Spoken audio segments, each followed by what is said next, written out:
On va passer à une question qui est revenue régulièrement aussi. La PromSoc, est-ce une seconde chance? Alors je vais donner la parole à Jean. Jean qui est là, voilà. Jean, vous, parcours atypique aussi. Hein, vous êtes ancien professeur de PromSoc. Aujourd'hui, vous êtes directeur de l'Institut Renastrid. C'est le secteur habillement à Liège qui vous concerne. Vous avez voulu quitter l'école à 18 ans. Vous ne vouliez plus en entendre parler. Et puis là, ça fait maintenant 40 ans que c'est arrivé, mais vous êtes toujours à l'école. Oui, je suis toujours à l'école, effectivement. Alors, vous ne regrettez pas votre choix? Absolument pas. Non, je me suis reconnu dans pas mal de témoignages, évidemment. Principalement, un peu le même cheminement que Fabrice, dans un secteur tout à fait différent. J'ai commencé ma carrière comme ouvrier dans la sidérurgie et j'ai très vite ressenti que le côté scolaire traditionnel n'était pas fait pour moi. J'avais besoin de comprendre plutôt que de connaître. Et pour moi, la compréhension passait par des gestes pratiques et vraiment par des choses concrètes. Et la promotion sociale m'a permis de faire tout un parcours dans l'enseignement supérieur, un graduat en électromécanique et puis le master ingénieur industriel en électromécanique. J'ai été donc enseignant en cours du soir, tout en continuant à travailler dans l'industrie, parce que comme Fabrice l'a dit, la richesse de pouvoir illustrer la matière que l'on enseigne à travers une expérience professionnelle, moi c'est quelque chose qui m'avait manqué en tout cas dans mon parcours initial. Et puis à un moment donné, voilà, l'opportunité de pouvoir décrocher un temps plein dans l'enseignement m'a convaincu et donc j'ai franchi le pas, d'abord comme enseignant, au plein exercice, très peu de temps, en promotion sociale essentiellement parce que j'aimais toujours la connexion avec le monde professionnel. Donc j'étais enseignant en cours du soir tout en travaillant pendant la journée. Et puis à un moment donné, j'ai quitté complètement le secteur privé pour être enseignant à temps plein et puis sous-directeur dans l'école où j'ai été étudiant. Et puis directeur depuis 4 ans, mais plus dans la même école alors. Voilà. Alors on dit souvent que les enfants ont toujours deux choix quand ils vont avoir leurs enfants, soit reproduire le schéma familial, soit faire totalement l'inverse. Vous avez fait totalement l'inverse de ce que vous avez eu à l'école ou vous avez reproduit ce que les professeurs faisaient avec vous? Non, je ne peux pas dire reproduit. J'ai eu la chance dans mon parcours scolaire en tant qu'étudiant de croiser des personnes d'une richesse. Une richesse pédagogique, une richesse intellectuelle, une richesse humaine aussi. Et c'est probablement ces rencontres qui ont influencé mon parcours et qui m'ont permis finalement de donner l'orientation que j'ai pu donner à ma vie. Vous êtes d'accord de dire que la PromSoc, c'est une seconde chance dans la vie? Oui et non. Je dirais qu'une seconde chance, certainement. Mais moi, je dirais que par rapport au parcours que je viens de décrire, pour moi, c'était la forme d'enseignement qui me convenait. Et donc, ce n'était pas nécessairement une deuxième chance, c'était la forme d'enseignement qui me convenait. Voilà, je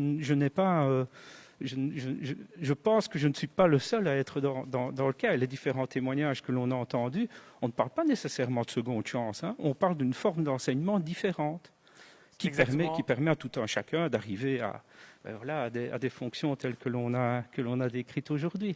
Oui, c'est exactement l'objectif de cette soirée aussi, effectivement. Merci beaucoup, Jean, pour ce témoignage. Merci. Vanessa est avec nous aussi. Elle est là. Bonjour, Vanessa. Vanessa, vous, c'est un peu la même chose aussi. De nouveau, vous vous perdez un petit peu. Là, vous abandonnez vos études à 17 ans, un contexte familial un peu compliqué. Et puis, vous faites quelques petits jobs dans l'ORECA. Vous travaillez aussi dans une animalerie. Et puis, voilà, vous allez avoir un enfant. Donc, vous perdez votre job. Et puis... non, j'ai fait un congé parental. Et en fait, c'est suite à ce congé parental que malheureusement, j'ai perdu mon travail. Oui. Et donc là, c'est chamboulement total. C'est le chamboulement, parce que voilà, on se retrouve sans boulot. On se dit qu'est-ce que je vais faire? J'ai pas de diplôme. J'ai fait la bêtise d'arrêter mes études. Si j'avais écouté ma mère à l'époque, j'en serais pas là aujourd'hui. Et comme j'avais dit à l'entretien la fois passée, c'est aussi un petit clin d'œil à ma maman qui était malheureusement décédée, parce que je me dis, il faut que je la rende fière là où elle est. Il faut que je la rende fière. Il faut que j'y arrive. Il faut que je m'accroche. Et je me suis dit, qu'est-ce que je vais faire? Et tout le monde dans ma famille me disait, toi, je te verrais bien dans quelque chose de plus humain, de plus social. Et dans l'animalerie où je travaillais, c'est vrai que j'avais beaucoup d'aide. J'aidais beaucoup les personnes plus âgées et tout ça pour emballer leurs courses, aller déposer leur voiture et tout.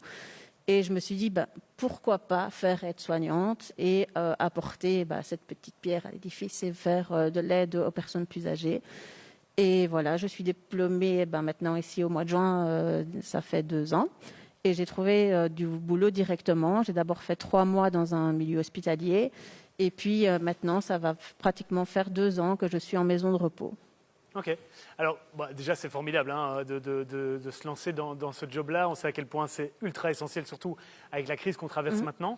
Ce qui est très important à souligner aussi, c'est que vous avez décidé, je pense, de vous lancer maintenant dans la formation d'infirmière. C'est un projet que j'ai en tête, oui, effectivement. Et qui pourrait être pris en charge par votre employeur? C'est ça, il existe, si je ne m'abuse, c'est le projet 600. Et donc voilà, effectivement, on peut reprendre les études en étant aidé par son employeur, à condition de bien réussir toutes ces années. Ah pardon, j'ai pas compris. À condition de bien réussir toutes ces années. Donc on n'a pas droit à l'échec. Merci en tout cas pour ce témoignage très optimiste et bravo pour ce parcours. Marianne est avec nous aussi. Elle est là, Marianne? Elle est là. Bonsoir Marianne. Bonsoir. Marianne, vous aussi, vous êtes convaincue que la PromSoc, c'est ouvert à tout le monde, que c'est quelque chose qui peut être soit de la première chance, soit de la deuxième chance, parce que c'est un univers qui peut convenir à énormément de personnes et à énormément de profils aussi. Oui, c'est ça, c'est bien ça. Moi, mon parcours, j'ai commencé des études d'institutrice primaire, donc en plein exercice, que j'ai abandonné. Et je me suis donc inscrite sur le marché de l'emploi. Au bout d'1 an, je n'avais toujours pas de travail. Je me suis dit qu'il fallait quand même un diplôme, même si j'avais mon certificat, un diplôme supérieur. J'ai trouvé dans le secrétariat, je me suis inscrite. J'ai terminé, j'ai obtenu mon diplôme. Et la première année, je pouvais le faire en journée, parce que je ne travaillais pas. Et la deuxième année, j'ai eu quelques petits boulots. Et donc, ça m'a permis de passer en soirée, de suivre les cours en soirée, pour pouvoir terminer mes études entamées. Et j'étais au bout, donc voilà, pour pouvoir avoir mon diplôme. Et vous n'étiez pas rendu compte, en fait, que c'était possible? Non, c'est ça. À la rigueur, à ce moment-là, je n'y pensais peut-être pas vraiment. Ouais. Mais c'est en suivant les cours que je me suis dit, oui, c'est possible et ça aide, c'est certain. Et donc, voilà, juste après, j'ai été sélectionnée pour un emploi. Et ça va faire bientôt 30 ans, l'année prochaine, que je travaille à l'IRAM, à Promotion Sociale de Mons. Et je le précise parce que quand j'ai eu mon diplôme, c'était encore ce qu'on appelait, c'était juste avant le décret, c'est ce qu'on appelait les cours du soir. Et maintenant, voilà, je suis dans le nouveau décret. Mais je le précise parce que c'est vrai et pourtant ça fait quand même déjà 30 ans, plus de 30 ans que la promotion sociale existe. Mais certaines personnes encore ne connaissent pas. Quand on dit promotion sociale, ça peut être beaucoup de choses puisqu'il y a le mot social. Maintenant, il faut dire enseignement, puisqu'il est reconnu par la Fédération Wallonie-Bruxelles. Il est ouvert à tout le monde. Le cursus est le même que pour le plein exercice. Et donc, beaucoup de personnes malgré tout, on ne s'imagine pas, ont suivi des cours de promotion sociale. Et pour certains, quand on leur dit oui, c'est ce qu'on appelait anciennement cours du soir. Ça fait tilt, comme on dit. C'est pour ça qu'on est là aussi, effectivement, c'est pour mettre en évidence cette formation. Et c'est vrai, j'étais encore au restaurant il y a 2-3 jours et j'expliquais que j'allais faire cette soirée PromSoc. Et donc j'ai un copain qui m'a dit mais moi je suis passé par là. Il travaille maintenant dans une boîte effectivement d'informatique et donc je ne savais pas du tout. Et c'est vrai que voilà, on essaye vraiment de faire connaître cette formation. Madame la ministre, encore une petite question pour vous. Pendant très longtemps, on a présenté cette PromSoc comme étant l'école de ceux qui n'avaient pas réussi, une sorte, avec un terme très péjoratif, de poubelle. Or, c'est pas du tout, on le voit ici avec tous les témoignages qu'on a, le cas. Au contraire, ça peut même être en fait un premier choix. Mais absolument, hein, on voit bien que ici ce sont des carrières éclatantes, des réussites, hein, ce sont des parcours merveilleux. Je pense qu'on ne peut pas laisser dire des choses pareilles. Hein.